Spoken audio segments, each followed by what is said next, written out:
যদি ভারতের আধিপত্যবাদ, রয়ের আধিপত্যবাদ, গোলামি, যে দিল্লির দাসত্ব, দিল্লির আধিপত্যবাদ, দিল্লির সম্প্রসারণবাদ থেকে আমরা মুক্তি চাই, তাহলে পরে লুক নো ফার্দার, দুই বেগম, দুইটা পার্টি, আওয়ামী লীগ, বিএনপি, এইগুলাকে আপনারা কবর দেন।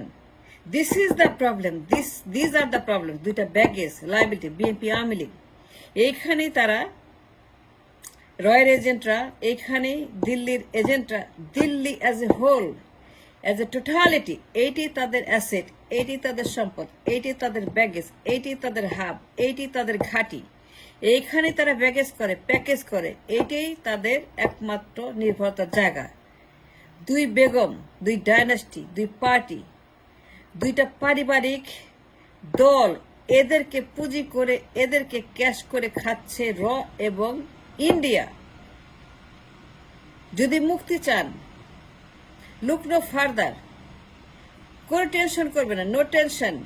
1 মিনিটের ব্যাপার, 1 সেকেন্ডের ব্যাপার, 1 সেকেন্ডের সিদ্ধান্ত, 1 সেকেন্ডের মধ্যে আপনার সলিউশন, 1 ঘন্টায় আপনার সিদ্ধান্ত পরিষ্কার, আপনার লিবারেশন, আপনার মুক্তি, আপনার final freedom, the freedom that is 100% guarantee. 1 ঘন্টার মধ্যে গ্যারান্টি।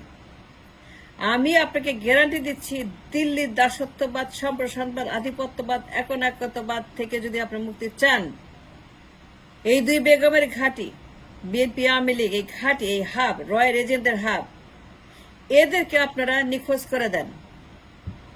এরা totally dependent on India for everything. দুই বেগম অযোগ্য অপদার্থ, দুই বেগম, দুই অপদার্থ পার্টি, দুই অযোগ্য পার্টি, দুই রাজনীতিবিহীন পারিবারিক দুই party. They are not worth anything. They are not a party. They are just a baggage, a liability. ইন্ডিয়ার দালাল গোলাম, তারা গোলামি করে, তারা দাসত্ব করে, তাদের হুকুম মেনে চলে, তারা যা চায় তারা করতে বাধ্য। দিল্লি যা চায় দুই বেগম বাধ্য, দিল্লি যে ডিমান্ড করে দুই বেগম বাধ্য। তারা এত অন্যায় করেছে 34 বছরে, দুই বেগম মিলে এত ক্রাইম, এত অবৈধ চুক্তি, এত আপনার জনগণের বিরুদ্ধে গিয়ে দেশদ্রোহিতা করেছে। A treason and all kinds of crime, all kinds of অবৈধ চুক্তি ফুক্তি যা যা করেছে ক্ষমতায় টিকে থাকার জন্য, দিল্লির দয়ে দাক্ষিণ্যে, দিল্লির অনুগ্রহে তাদের গোলামি করে, পা চাটা গোলামি করে ক্ষমতা থাকার জন্য দুই বেগম মিলে, দুই পারিবারিক রাজতন্ত্রবাদের দুই মহারানী গত 34 বছর লাগাতার দিল্লির কথা মতো উঠবোস করে যত ক্রাইম করেছে, তারা কিন্তু আটকে গেছে, তারা কিন্তু বন্দী হয়ে গেছে দিল্লির হাতে। তা চাইলেও পারবে না দিল্লির হাত থেকে মুক্ত হতে। They have no way out of দিল্লির দাসত্ববাদ, সম্প্রসারণবাদ। They have no way to get a freedom out of the hands of দিল্লির দাসত্ব, সম্প্রসারণবাদ। রয়্যাল এজেন্টরা তাদেরকে ঘিরে ফেলেছে, তাদের পেরোলের প্রত্যেকটা নেতাকর্মীকে পেরোলে তারা বাধ্য করেছে, এবং তারা পয়লা এমনভাবে পেরোলে ঢুকিয়েছে, এই পল্টনকে, এই 32 নম্বরকে, এই গোপালগঞ্জকে, এই লন্ডনকে এমনভাবে পেরোলে তারা বন্দি করেছে, যদি তারা চায় এখান থেকে বের হতে, তাদের কোনো রকম ওয়ে আউট নাই। সব দরজা বন্ধ, সব জানলা বন্ধ, সব কাপাট বন্ধ, সমস্ত দরজা সবকিছু তারা শাটডাউন করে চাবি নিয়ে গেছে। কারণ যে সকল দুর্বল জায়গাগুলো তারা আঘাত করবে, দুর্বল জায়গাতে তারা আঘাত করার জন্য প্রস্তুত হয়ে আছে। দুর্বলতা যেগুলো তারা সমস্ত, তারা ভিডিও, অডিও, তথ্য প্রমাণ, চুক্তি ফুক্তি, যত রকমের দলিল দস্তাবেজ যা যা তাদের কাছে আছে। And these baggages are so huge, the liability. দিল্লির হাত থেকে মুক্তি পাওয়ার একটাই মাত্র উপায়। দিল্লিকে দোষ দিয়ে কোনো লাভ হবে? দিল্লিকে গালি দিতে পারেন দিন রাত, ঝাঁটা মারতে পারেন, টকশো করতে পারেন, মোদি 14 গোষ্ঠী উদ্ধার করতে পারেন, ইন্ডিয়ার 14 গোষ্ঠী উদ্ধার করতে করতে করতে আপনি বছর বছর পার করে দেন, কোনো সমস্যা নাই। কিন্তু যতক্ষণ ব্যাগেজ না পরিষ্কার করবেন, দুই আবর্জনা, দুই পার্টি, আওয়ামী লীগ, বিএনপি, এরাই হচ্ছে আমাদের সর্বনাশের নাম্বার 1 ঘাঁটি। এরা এত অন্যায় করেছে, এত দেশদ্রোহিতা করেছে, এত গোপন ভিডিও আছে, এত গোপন অডিও আছে, এত গোপন সিনারিও আছে, এত গোপন তাদের গোপনতা আছে, এত গোপন জাঙ্গিয়া আছে, এত গোপন তাদের আন্ডারওয়্যার আছে, এত গোপন তাদের পোশাক আছে, এত গোপন তথ্য তাদের কাছে অডিও ভিডিওতে আছে। এমনভাবে আটকা পড়ে গেছে, এমনভাবে বন্দী হয়ে গেছে, এমনভাবে তাদের কাছে তারা ধরা পড়ে গেছে, তাদের জালের মধ্যে মাছের মতো ধরা পড়ে গেছে, তাদের গোয়েন্দার জালে, তাদের ওইটার জালে, তাদের নারীদের জালে, তাদের পর্নোর জালে, পর্নোগ্রাফির জালে এমনভাবে তারা আটকে গেছে, চাইলে পরে they cannot come out of it. তারা বন্দী হয়ে গেছে। তারা বাধ্য হয়ে বলতে, তাদের প্রশংসা করতে, তাদের গীত গাইতে, তাদের সঙ্গীত গাইতে, রবীন্দ্রসঙ্গীত গাইতে, জাতীয় সঙ্গীত গাইতে, জয় বাংলা স্লোগানে বাধ্য, মূর্তির পক্ষে কথা বলতে বাধ্য, হাসিনার পক্ষে কথা বলতে বাধ্য, ইন্ডিয়ার পক্ষে কথা বলতে বাধ্য। এবং বাধ্যবাধকতার মূলে হচ্ছে যে দুর্বলতা। যদি মুক্তি চান, 1 সেকেন্ডের ব্যাপার। 2টা বেগমকে, তাদের পারিবারিক দলকে, বিএনপি, আওয়ামী লীগ, এইগুলাকে অনতিবিলম্বে কবর দেন। এই 2টা দল আপনার আধিপত্যবাদের ঘাঁটি, দাদাগিরির ঘাঁটি, গোলামির ঘাঁটি, গোলামি চুক্তির ঘাঁটি। এত চুক্তি করেছে, এত অন্যায় করেছে, এত অবৈধ চুক্তি করেছে, যেইগুলা প্রকাশ করলে পরে ইজ্জত থাকবে না। এরা এমন ভাবে আটকে গেছে এই চুক্তি করে, এত সমস্ত অবৈধ চুক্তি করেছে। ইন্ডিয়ার সঙ্গে গত 34 বছর 2 বেগম মিলে, আমি 1 বেগমের কথা বল, 2 বেগম মিলে 34 বছর এত চুক্তি করেছে অবৈধ। এত দুর্বল হয়ে গেছে তারা ইন্ডিয়ার কাছে, তাদের মেরুদণ্ড বিক্রি করে দিয়েছে। 206 খানা হাড় বিক্রি করে, তাদের হাড্ডি, মাংস, চামড়া, রক্ত সব বিক্রি করেছে ইন্ডিয়ার কাছে। ধরা খেয়ে গেছে।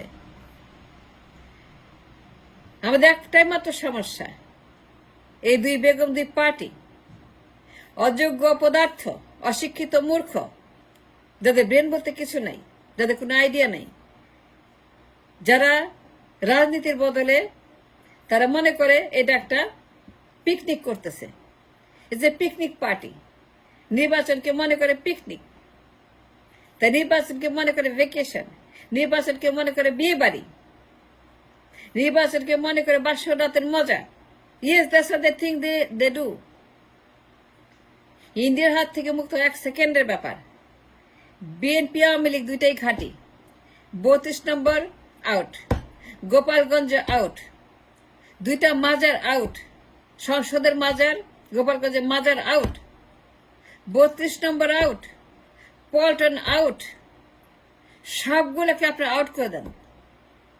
যদি মুক্তি চান, ইন্ডিয়ার দাদাগিরির হাত থেকে বাঁচতে চান, তাইলে পরে বিএনপি, আওয়ামী লীগ, এইটি আমাদের cancer.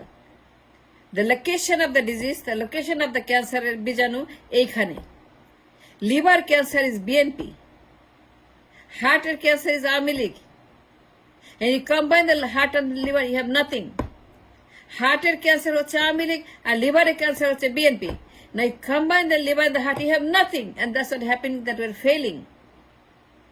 For 34 years, these 2 Begum's একজনকে নামায়, একজনকে উঠায়, একজনকে নেয়, একজনকে বানায়, একজনকে তাড়ায়, একজনকে আনে, একজনকে এন্ট্রি, একজন আউট, একজন ইন, একজন আউট, একজন গেট আউট, একজন গেট ইন, একজনকে দিল্লিতে নেয়, একজনকে বসায় ক্ষমতায়।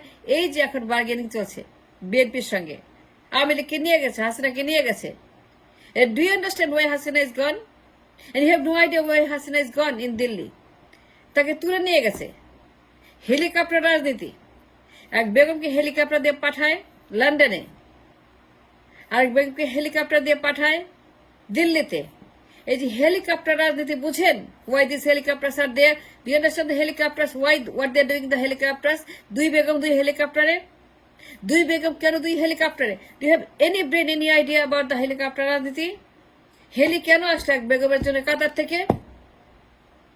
কাতার হচ্ছে নেগোসিয়েশনের জায়গা, দুনিয়া নেগোসিয়েশন কাতারে। কাতার হচ্ছে যে দুনিয়ার capital for the all the political negotiation happens in কাতার। যত নেগোসিয়েশন সবাই কাতারে, যত রকমের ডিল হয় সব কাতারে। আপনি ইতিহাস খুলে দেখেন, গুগল করে দেখেন, আপনি দেখেন যত ডিল মেকিং, এই যে গাজা, এটা কাতারে, গাজা ডিলও কাতারে, আফগান ডিল কাতারে, মধ্যপ্রাচ্য ডিল কাতারে। কাতারের আমির এই ডিলগুলা করে, সব রকম ডিল করে কাতারের আমির। এই যখন গাজা ছুটছে আবার কাতারে, যখনই ক্রাইসিস কাতার, কাতার হচ্ছে ডিল মেকিং এর Mahatma Gandhi. They've earned a reputation for becoming Mahatma Gandhi for the deal making. যত অশান্তি সব সমাধান হয় কাতারে। আফগান ডিল হয়েছে কাতারে, শান্তি চুক্তি হয়েছে কাতারে। কাতার আমির has become a political Mahatma Gandhi for all the deal making in Qatar. আপনি গুগল করে দেখেন what I'm saying is true or false. আমি লেখাপড়া করে কথা বলছি, আমি জেনে কথা, আমি ইতিহাস পড়ে কথা বলছি যে কাতার হচ্ছে যে the capital of all the trouble shooter। কাতার থেকে দুটো হেলিকপ্টার গেছে, একটা গেছে দিল্লিতে, একটা গেছে লন্ডনে। হেলিকপ্টার রাজনীতি কেন? ওই যে একজনকে উঠে একজনকে নামায়। এখন নেগোসিয়েশন হচ্ছে বিএনপির সঙ্গে, তাকে বসাবে। 2-4 বছর পর আবার আওয়ামী লীগকে আনবে। এখন দিল্লি আপনাকে একটা ইন্টারমিশনে দিয়েছে, ইন্টারভেলে দিয়েছে, আপনি ইন্টারমিশনে আছেন। ওয়েট করেন 2 বছর, 2 বছর পর আবার আসবে আওয়ামী লীগ পার্লামেন্টে, সে রাষ্ট্র পরিচালনা করবে, প্রধানমন্ত্রী হবে। হাসিনা হোক, তার মেয়ে হোক, তার বোন হোক, তার ছেলে হোক, যেই হোক না কেন, দিল্লি এখন হেলিকপ্টার রাজনীতির পরে হেলিকপ্টার পলিটিক্সের পরবর্তী যে আপনার মাথায় শুরু করতে যাচ্ছে দিল্লি। এখন ডিল করছে পল্টনের সঙ্গে। 2 বছর পরে আবার গৃহযুদ্ধ বাঁধাবে, তখন আবার আওয়ামী লীগ ইন করবে। যদি মুক্তি চান, দিল্লির দাদাগিরি, আধিপত্যবাদ, সত্যি স্বাধীনতা চান, if you want to have your freedom to be final, sealed and grounded, আপনি স্থায়ী স্বাধীনতা চান, সার্বভৌমত্ব চান, স্থায়ী একটি দেশ চান, শান্তি চান, অশান্তি চান না, তাইলে পরে the only medicine, the only steroid, the only solution is BNP Awami League. এইগুলোকে কবর দেন, একদিনে আপনি দেখবেন যে দেশ শান্তি হয়ে গেছে।